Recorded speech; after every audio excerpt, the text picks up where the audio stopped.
வெளியில போலாம் அப்படின்னா எல்லாரும் போறது என்னவோ மூவிக்கோ, பார்க்குக்கோ, மாலுக்கோ, ஏன் சென்னையில இருக்கவங்க பீச்சுக்கு கூட போவாங்க. ஆனா நாங்க போறது என்னவோ திண்டல் முருகன் கோயில் மட்டும்தான். நாங்க கஷ்டமா இருந்தாலும் சரி, சந்தோஷமா இருந்தாலும் சரி, இங்க மட்டும் தான் போவோம். இவர்கிட்ட போய் கஷ்டத்தையும் சரி, சந்தோஷத்தையும் சரி சொன்னா மட்டும் தான் நிம்மதியா இருக்கும் எங்களுக்கு. என்ன பூ பின்னாடி பூ எடுத்து வச்சுக்கிட்ட இருக்கு.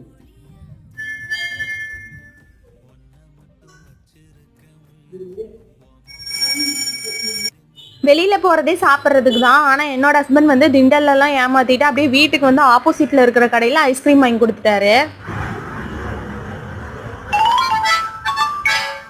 நல்லா இருக்கா?